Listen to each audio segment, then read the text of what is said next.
it's really incredible how AI is impacting like everything around us, Yeah, and uh, not always in ways we expect. right. You send us so much information on deepfakes, and honestly, it's pretty mind-blowing.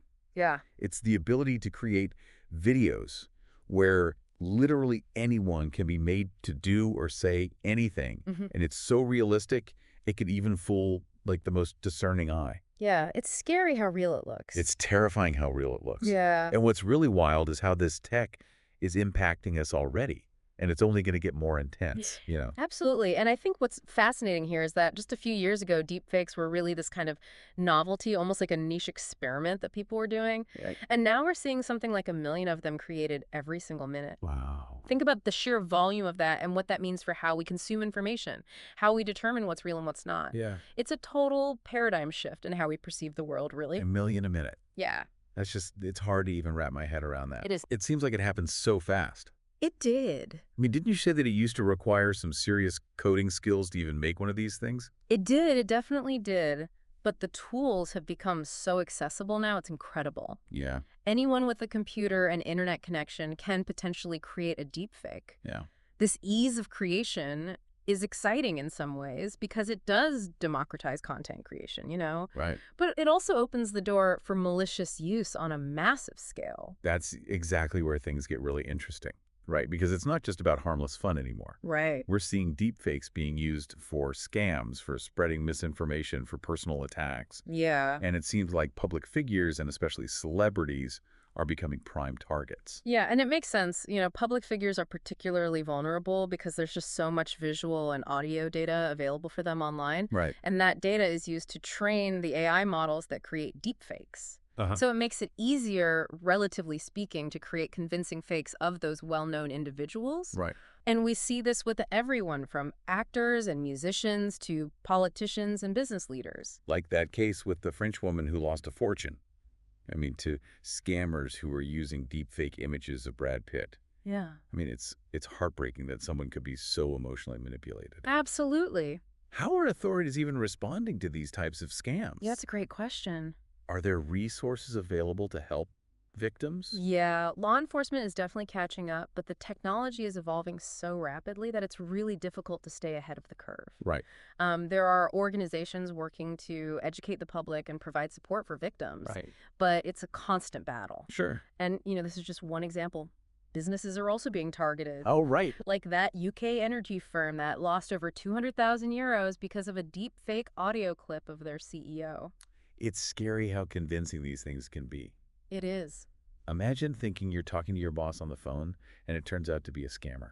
So what does all of this mean for celebrities who are constantly in the public eye? Yeah, I mean, for many celebrities, it's a total nightmare scenario, right? Yeah. They're grappling with the possibility that their image and their voice could be used against them Right. in ways they just can't control. Yeah. Steve Harvey, for example, has spoken out about how deepfakes have been used to make him appear to endorse products or ideas that he would never support. Right. Like a total violation of, their identity, Absolutely. the right to control their own image. Yeah, I think Scarlett Johansson has also been quite vocal about this, hasn't she? she has. I know she's been pushing for some type of regulation to protect people from deepfake abuse. Absolutely. She's been a strong advocate for legislative action, and she's not alone. Right. Actress Rashmika Mandanna described her experience with the deepfake as extremely scary. Oh, wow. And even the Italian prime minister took legal action after a deepfake nude video surfaced. Jeez. It shows this is cutting across every sector of society. Yeah, it seems like Hollywood as a whole is taking this threat very seriously. They are. I read that they're joining forces with various artist unions to push for legislation like the No Fakes Act. Yeah. Can you explain a little bit about what that act is all about? Yeah, so the No Fakes Act is specifically aimed at holding creators of malicious deepfakes accountable for the harm they cause. Okay. This could include things like financial penalties or even criminal charges. Got it. There's also the Take It Down Act, which focuses on combating the spread of harmful deepfakes, Okay. especially those targeting minors. Right. It's about giving people more control over intimate images that have been shared without their consent. So we're talking about a potential legal framework to try and control the misuse of this technology. Yeah. But it's got to be a tricky thing to balance, right? It is. On the one hand, you want to protect people from harm, Right. but on the other hand, you don't want to stifle innovation Right. or limit freedom of expression. It's like trying to contain a wildfire while still allowing controlled burns for forest management. That's a great analogy. Yeah. And it highlights the complexity of this issue. Yeah. There are legitimate concerns about overregulation, Right. about stifling creativity and infringing on free speech. Uh-huh. So this is why this discussion needs to involve a wide range of voices, Sure. not just lawmakers and tech experts, but artists, journalists, everyday citizens. Of course, this is where things get even more complex because it's not as simple as just banning deepfakes outright. Yeah.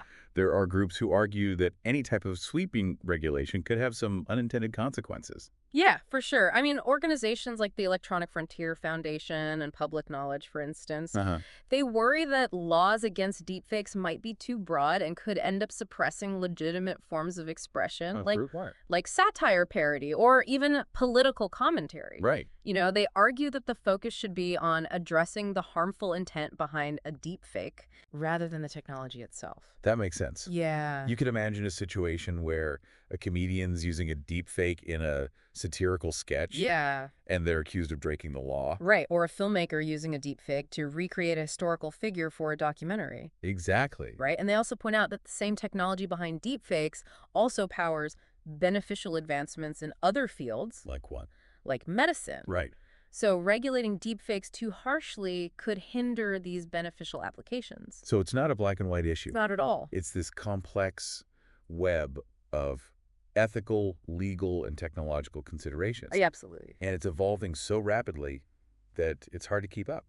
It is. What are some of the other concerns that these groups are raising about regulating deepfakes? Well, organizations like the American Library Association and the Center for Democracy and Technology, they worry about potential overregulation, leading to excessive lawsuits and censorship. So platforms, in an attempt to avoid fines, might start censoring content preemptively, even if it's not actually harmful. Right. And this could have a chilling effect on free speech. Yeah. Especially for smaller creators and journalists who might not have the resources to navigate these complex legal landscapes. That's like trying to swat a fly with a sledgehammer. Yeah. You might get the fly, but you'll probably do a lot of collateral damage in the process. Exactly. And ironically, some of the most promising tools for combating harmful deepfakes are being developed using AI itself. Oh, wow.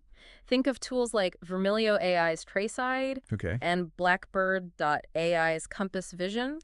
These use AI to analyze videos for those telltale signs of manipulation. So it's like fighting fire with fire. Yeah, in a way. But I guess the question is, how do we find that sweet spot? Yeah. How do we protect people from harm without stifling innovation and free speech? That's the million-dollar question, isn't it? It really is. And it's a challenge that's going to require a lot of thought, a lot of collaboration, and probably a lot of trial and error. I think we've laid out the complexities of the problem pretty well. Yeah. In the next part of our deep dive, let's explore some of the potential solutions that are being considered. Okay. Sounds good.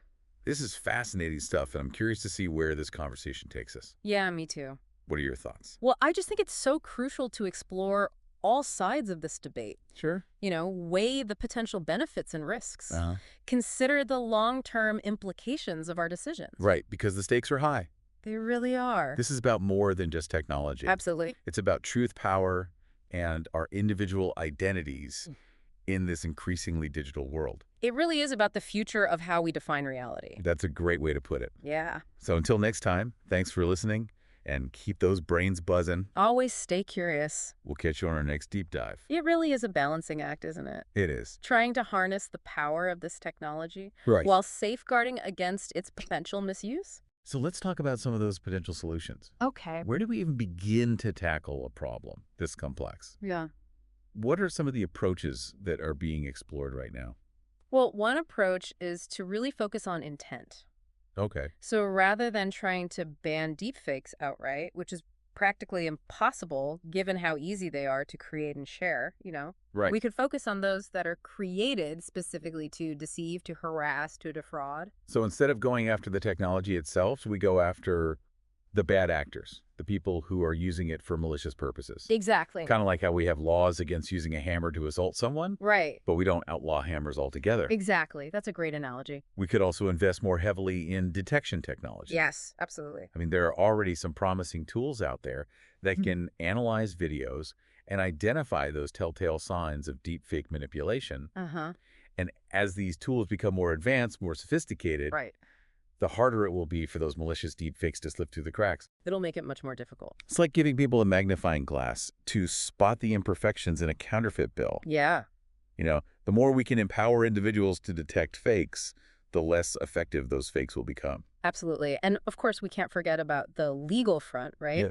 There are ongoing discussions about updating existing laws around privacy, defamation, and copyright to specifically address the unique challenges posed by deepfakes. Right, because existing laws might not fully cover all the nuances of deepfakes. They don't. Like if someone creates a deepfake of you saying something defamatory, Right. it's not technically you who said it, but it is your image Right. and your voice being used to spread these harmful lies. Exactly. It's a whole new legal gray area. It is. It's a whole new world. It is, and it's going to require a lot of careful consideration Yeah. to update those laws in a way that protects individuals without being overly broad and stifling legitimate uses of the technology. Of course. Another idea that's being explored is mandatory transparency. Transparency. Yeah.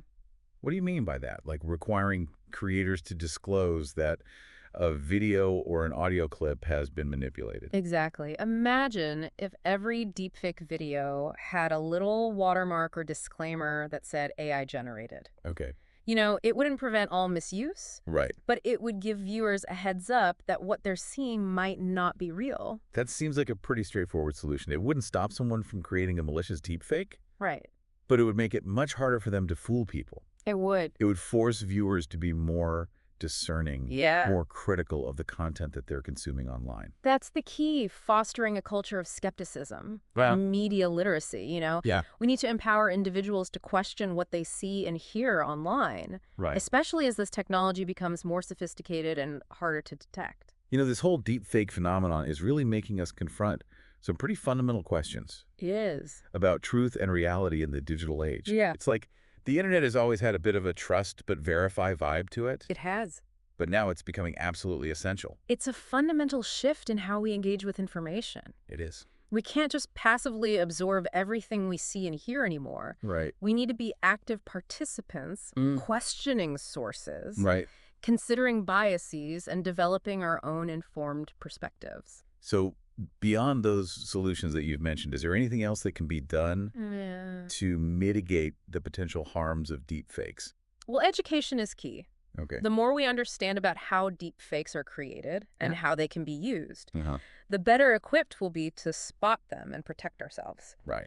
This means teaching media literacy skills in schools, creating public awareness campaigns, providing resources for people to learn more about this technology. It's like that old saying, knowledge is power. Exactly. The more informed we are as individuals, the less likely we are to be fooled. But this isn't just about individual responsibility, is it?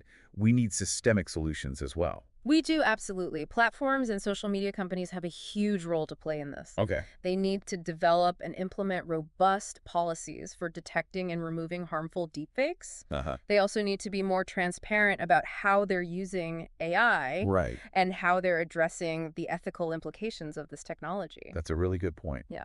Platforms have a responsibility to protect their users, I do. and that includes protecting them from the spread of misinformation and harmful content, Right. whether it's created by humans or by AI. It's about finding that balance again. Right. You know, allowing for free expression and creativity while also protecting individuals from harm. Uh-huh. This is a conversation that needs to involve everyone. Yeah. Tech companies, lawmakers, researchers, ethicists, everyday citizens. Everyone has a stake in this. We all have a stake in shaping the future of this technology. It feels like this deepfake issue is forcing us to confront some pretty fundamental philosophical questions It is. about identity, authenticity, and even the nature of reality in this digital age.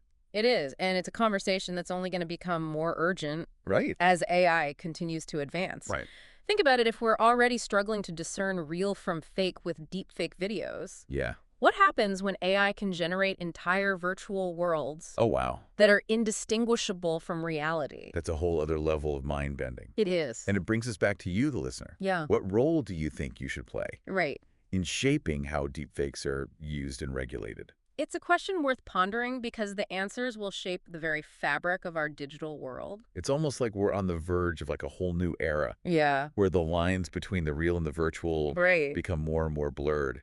It's fascinating and a little bit terrifying at the same time. It's definitely a time of unprecedented change and uncertainty, but it's also a time of incredible opportunity, I think. Oh, yeah. You know, if we approach these challenges thoughtfully and collaboratively, we can harness the power of AI for good while also mitigating the risks. So where do we go from here? What can our listeners do to navigate this new landscape Yeah. where reality itself is up for debate?